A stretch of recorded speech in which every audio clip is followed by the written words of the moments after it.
Now listen, I'm not a very geopolitical kind of guy. Obviously, I'm just a dickhead on the internet. And like everyone else, I can see that the invasion of Ukraine is just it's a sovereign country, and they're getting civilians killed left, right and centre, residential areas shelled, nuclear power plants are being torched, and God knows what else. Apparently there's been about 1.6 million refugees file out of the country at the time of this recording. That's not on. That's a humanitarian crisis. So the world's all pissed off and the sanctions start to roll in. The EU's last round includes provisions of equipment and supplies to the Ukrainian forces, a ban on overflight of EU airspace, and on the access to EU airports by Russian carriers, a ban on transactions with the Russian Central Bank, a swift ban for 7 Russian banks, the suspension of broadcasting in the EU of state-owned Russian media Today and Sputnik, individual and economic sanctions against Belarus. Well, that sounds fair. That's kind of what sanctions are. But then you've got Germany who go, oh, but wait, you're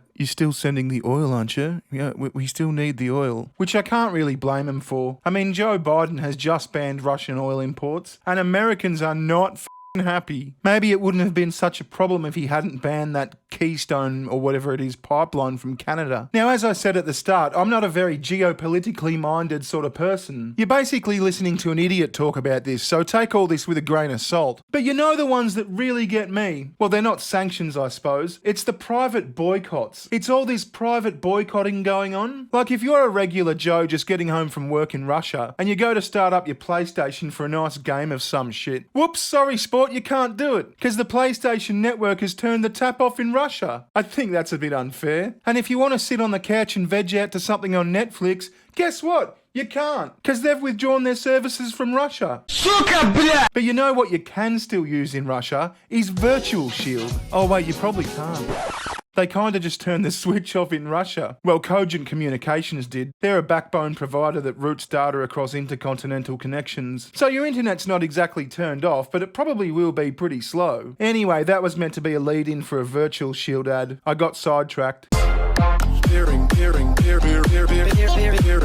If you think today's technology is bad for privacy, virtual reality will be a nightmare. Along with being addictive, virtual reality is perfect for tracking everything a user does, sees, and feels in the virtual world, which will all be used to tailor laser-targeted advertisements towards them. This is why I won't get online without VirtualShield VPN. Otherwise, my private data can be vulnerable to tech companies and hackers. I highly recommend VirtualShield. Obviously, they're a long-time sponsor of the channel, and they are just great. VirtualShield are offering 50% off this month, plus a free 30-day trial for all new customers. Just go to hidewithbear.com or click the link below to start your trial today.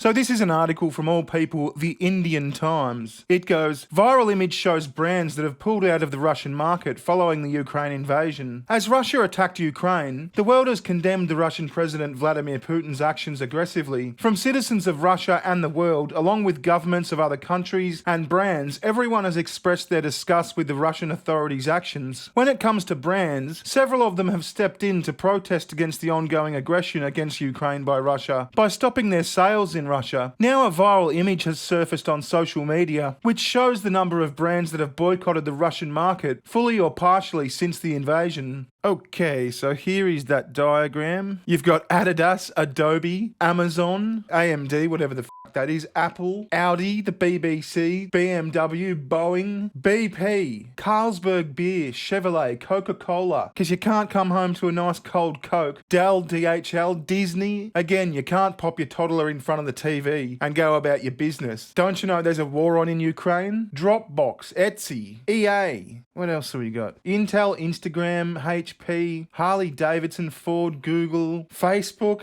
Well, I think the Russians banned Facebook themselves, which is sad because I want to know what their thoughts are among all this. There's so many here. MasterCard, Visa, for fuck's sake. You know, I heard that MasterCard and Visa disabled service to any card issued in Russia. So imagine you're a Russian who's come to Australia or America and you go out for dinner tonight and you go tap tap to pay the bill at the end. And they're like, nah, sorry, there's a war on the other side of the world. You're going to have to do the dishes. Suka, blah! You got PayPal, you got Pornhub.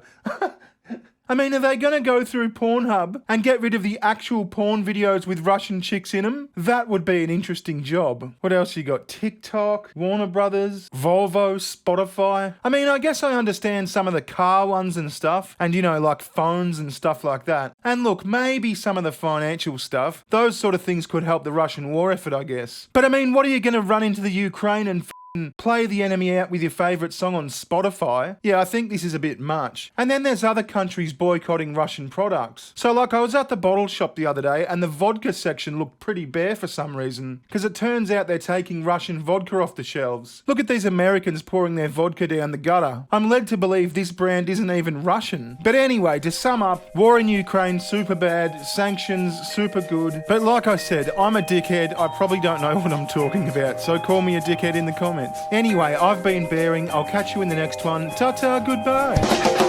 Recession,